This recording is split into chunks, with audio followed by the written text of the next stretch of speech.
فاسألوا أهل الذكر إن كنتم لا تعلمون۔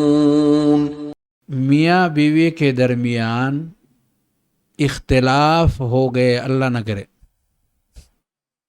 اللہ نہ کرے، کیونکہ یہ وہ کام ہے کہ جس سے شیطان بہت خوش ہوتا ہے اور بہت زیادہ اس شیطان کو قریب کرتا ہے جو یہ کرنے میں کامیاب ہو جائے، یعنی دو میاں بیوی کے درمیان پھوٹ ڈالنے میں اور ان کو الگ الگ کرنے میں کامیاب ہو جائے،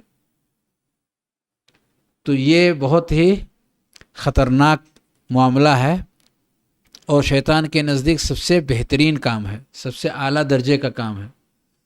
تو اللہ نہ کرے یہ شکل آئے اور کوئی بھی اتفاق کی شکل ہو، اللہ کرے کہ وہ آسانی کے ساتھ لوگوں کے ذہن کے قریب ہو جائے۔ تو سوال یہ ہے کہ اگر شوہر کو یہ رشتہ سمجھ میں نہیں آتا اور اسے لگتا ہے کہ نباہ کی کوئی شکل نہیں ہے، تو اسے اختیار ہے کہ وہ طلاق کا لفظ بولے، کہے میں آپ کو طلاق دے رہا ہوں۔ تجھے بھی کہہ سکتا ہے، لیکن ادب سے یاد کرتے ہیں تو زیادہ اچھا ہے،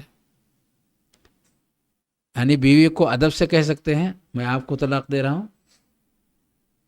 ادب یہ ہر ایک کے ساتھ ہونی چاہیے، ہر ایک کے ساتھ، چھوٹے کے ساتھ بھی اور اپنے جیسے لوگوں کے ساتھ بھی، اپنے سے بڑے کے ساتھ بھی۔ جو مؤدب ہے ادب اس کا ساتھ نہیں چھوڑتی، اور جو بے ادب ہے ادب اس کے قریب نہیں جاتی۔ تو وہ ایک بار کہیں گے میں آپ کو طلاق دے رہا ہوں، جو اس کا دینے کا طریقہ ہے، کچھ اور بھی چیزوں کا خیال کرتے ہوئے، رعایت کرتے ہوئے وہ طلاق دے دیں گے۔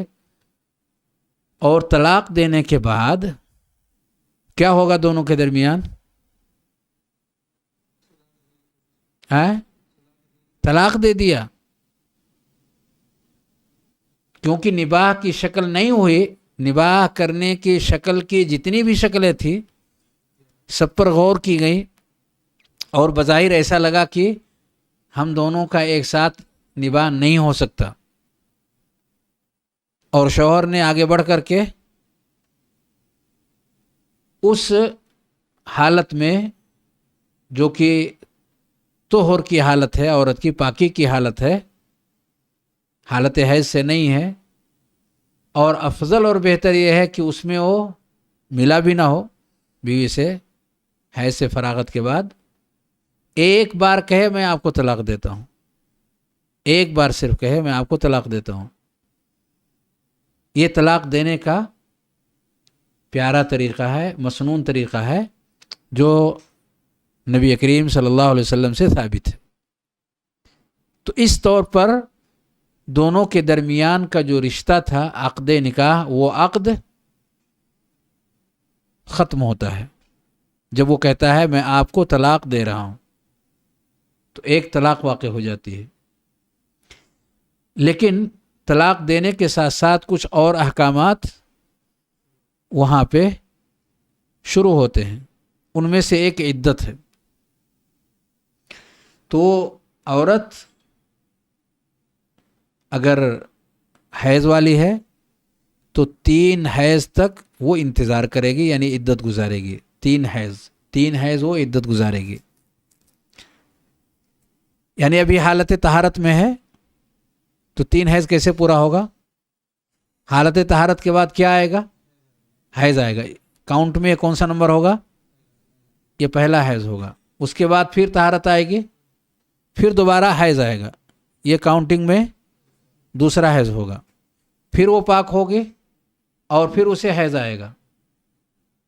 حیض آنے کے ساتھ ساتھ جب وہ اس سے پاکی حاصل ہو جائے گی اور وہ غسل کر لے گی تو یہ عدت اس کی مکمل ہو جاتی ہے۔ 3 حیض اس کے پورے ہو جاتے ہیں۔ تو اس طور پر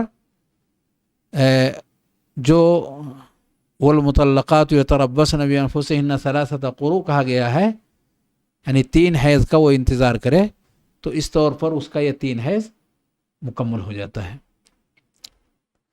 تو یہ جب تک 3 حیض نہیں پورا ہوتا وہ عورت رہے گی کہاں؟ شوہر کے ساتھ رہے گی۔ لا تخرجوہن من بیوتہن ولا یخرجن، نہ انہیں نکالیں اپنے گھر سے، نہ ہی وہ خود نکلیں، وہ رہیں گے۔ ممکن ہے کہ یہ جو 3 پیریڈ یا 3 مہینہ کہہ لیں جو ہے، اس بیچ میں اللہ رب العالمین دونوں کے درمیان کوئی راستہ لعل اللہ یحدث بعد ذلک امرا، کوئی راستہ ظاہر فرما دے۔ لیکن کیا ہر مہینے وہ ایک بار طلاق دیتا رہے گا؟ نہیں، ہر مہینے وہ طلاق نہیں دے گا۔ یعنی ایک طلاق جو دیا ہے تو 3 حیض آنے تک وہ عدت میں رہے گی۔ کچھ لوگ یہ کرتے ہیں کہ جیسے ہی 1 مہینہ پورا ہوتا ہے دوسرے مہینے میں دوسرا طلاق، تیسرا مہینہ جیسے آتا ہے تیسرے مہینے میں تیسرا طلاق۔ یہ منمانی طلاق ہے، اس طلاق کا کوئی اعتبار نہیں، اختلافی ہے، لیکن صحیح اور درست بات یہ ہے کہ ان طلاقوں کا کوئی اعتبار نہیں ہوگا۔ وہ حالت عدت میں ہے، حالت عدت میں طلاق نہیں ہوتی، وہ خود اس طلاق کو مکمل کرنے میں، طلاق کے احکام کو مکمل کرنے میں لگی ہوئی ہے۔ عدت گزارنا یہ واجب ہے۔ تو یہ ہو گیا شوہر کی پریشانی کو دور کرنے کا راستہ۔ شوہر کی پریشانی کو اس طور پر وہ اپنی پریشانی کو ایک طلاق دے کر کے دور کر سکتا ہے۔ نہیں سمجھ میں آیا، 3 حیض گزر گیا، دونوں ایک دوسرے سے اجنبی ہو گئے، نہ وہ اس کو پہچانتے ہیں نہ وہ اس کو، اور وہ احسان حسن سلوک کے ساتھ انہیں رخصت کر دے اس کے میکے کی طرف۔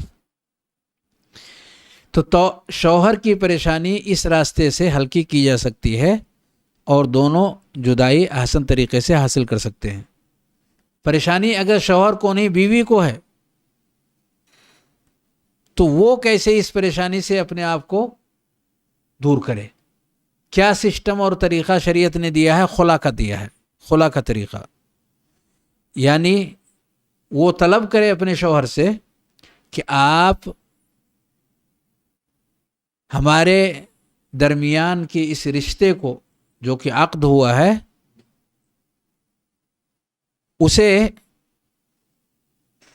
ختم کرنے میں آپ ہمارا تعاون کریں، آپ ہمارا ساتھ دیں، آپ ہمارا ساتھ دیں، اور بدلے میں مہر کی رقم جو اسے دی گئی تھی وہ اسے پیش کر دے۔ یعنی وہ اگر ساتھ دے رہا ہے تو بدلے کے طور پر یہ اسے کیا دیں گی؟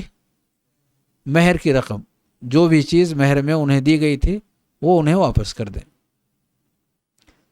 تو اگر ایسا دونوں نے ایکسیپٹ کر لیا، پیش کس نے کیا؟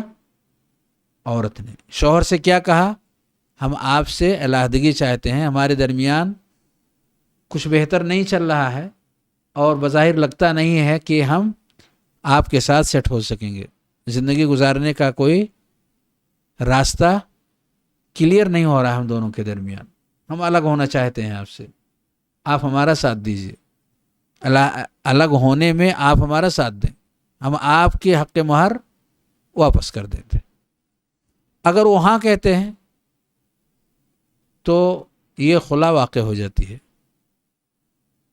یہ ہے خلا جو شوہر کے قبول کرنے کے ساتھ ساتھ مکمل ہو جاتا ہے، اور عورت بدلے میں مہر کی رقم یا مہر میں دی گئی ہوئی چیز کو واپس کر دے گی۔ اگر شوہر اس کو قبول نہیں کرتا، اور اس طرح کا ایک واقعہ نبی صلی اللہ علیہ وسلم کے زمانے میں پیش آیا تھا، تو نبی کریم صلی اللہ علیہ وسلم نے اس عورت کے شوہر کو بلا کر کے اور یہ بتایا کہ آپ کے دینداری پر انہیں کوئی شک نہیں ہے، کوئی اعتراض نہیں ہے، آپ کے اخلاق پر بھی کوئی اعتراض نہیں ہے، لا عاتب علیہ فی دین، کہ کسی بھی اعتبار سے ہم ان کے اوپر کوئی اعتراض نہیں کرتے. مسئلہ یہ ہے کہ ہم ان کے ساتھ نباہ نہیں کر سکتے. کچھ چیزیں ہیں، وَلَكِنِّي أَكْرَهُ الْكُفْرَ فِي الْإِسْلَامِ. تو ایسے میں نبی کریم صلی اللہ علیہ وسلم نے ان کے شوہر کو بلا کر کے اور ان کی اس درخواست کو قبول کرنے کے لیے کہا. آپ نے کہا فارقہ، بعض روایتوں میں طلقہ، تو طلقہ کا معنی وہی ہے جو دوسری روایت میں فارقہ کیا ہے، یعنی انہیں آپ اپنے سے جدا کر دو. تو وہ عقد جو دونوں کے درمیان طے پایا تھا اور دونوں ایک دوسرے کے ساتھ اس رشتے میں جڑ گئے تھے، اسی بدھے ہوئے رشتے کو ختم کرنا ہے. اور ختم کرنے کا یہ سسٹم یہاں عورت کی طرف سے شروع ہوگا اور مرد اسے قبول کرے گا. تو اگر مرد قبول کر لیتا ہے تو مسئلہ حل ہو گیا. اب دونوں کا راستہ ایک دوسرے سے جدا جدا ہے. لیکن یہاں عورت صرف ایک حیض عدت گزارے گی، صرف ایک حیض اس کے لیے کافی ہے، اور اس کی صراحت موجود ہے. اگر شوہر اسے قبول نہیں کرتا تو کیا عورت چاروں ناچار اس کے پاس پڑی رہے گی؟ نہیں، ایسا نہیں ہے. بلکہ اس کا حل یہ ہے کہ وقت کے حاکم کے پاس اپنے اس معاملے کو پیش کرے گی کہ ہم نے ایسی درخواست کیا تھا اپنے شوہر سے پر انہوں نے قبول نہیں کیا، اس لیے آپ حاکم ہیں، آپ ہم دونوں کے درمیان کے رشتے کو ختم کرنے میں ہمارا ساتھ دیں. حاکم یعنی آپ اسے قاضی بھی کہہ سکتے ہیں، جو حکومت کی طرف سے نیابت کرتے ہوئے شرعی کاموں کو انجام دیتے ہیں.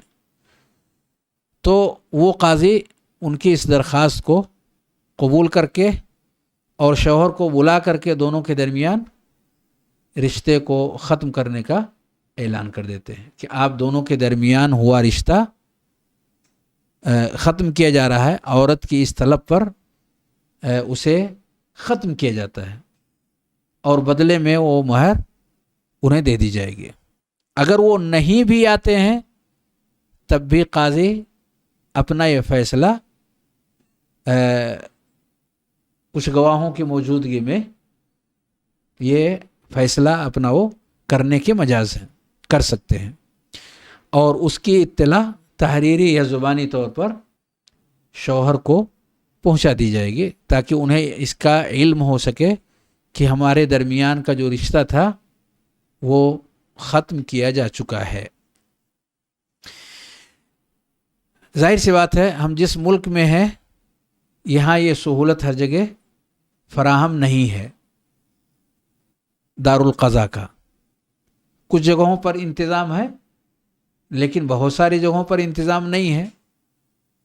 تو جہاں پر انتظام نہیں ہے وہاں کے لوگ بھی قضاء جیسی مجلسوں اور ایسے افراد با اثر افراد کے ذریعے سے اس معاملے کو انجام تک پہنچا سکتے ہیں. مثال کے طور پر کسی بستی کے امام کے پاس یہ معاملہ جائے اور وہ اپنے چند لوگوں کے مدد سے دونوں طرف کے لوگوں کو اکٹھا کر کے اور اس معاملے کا فیصلہ ایسے سنائے جیسے کہ قاضی نے حاکم وقت کے کہنے کے بموجب ان دونوں کے درمیان فیصلہ دیا تھا. یا اسی طریقے سے اگر کسی جگہ پنچایت ہے اور قابل ذکر پنچایت ہے، اس میں اس طرح کے کیسز بھی دیکھے جاتے ہیں، یا اس طرح کے اور بھی جمعیات وغیرہ ہیں قائم ہیں، لوگوں کے معاملات پر وہاں غور کیا جاتا ہے، تو اسی سسٹم سے وہاں سے بھی خلے کی اس معاملے کو آگے بڑھایا جا سکتا ہے اور اسے قانونی اعتبار سے بھی مدد مل جائے. کورٹ سے بھی ایسے کاغذات لیے جا سکتے ہیں. ممکن ہے خلا کے کاغذات کورٹ کے اندر بھی موجود ہوں تو اگر وہاں سے ملتے ہوں تو ان کاغذات کے سہارے لے کر کے قانونی اعتبار سے اس کام کو بھی پختہ بنایا جا سکتا ہے، اور اس طور پر دونوں کے درمیان کا رشتہ جو کہ ازدواجی رشتہ تھا وہ ختم ہو جاتا ہے۔ طلاق کے ذریعے سے شوہر ختم کرتا ہے، اور خلا طلب کر کے عورت کی طرف سے یہ رشتہ کینسل کیا جاتا ہے اور ختم کیا جاتا ہے۔ بارک اللہ، بارک اللہ فیک، جزاک اللہ خیر۔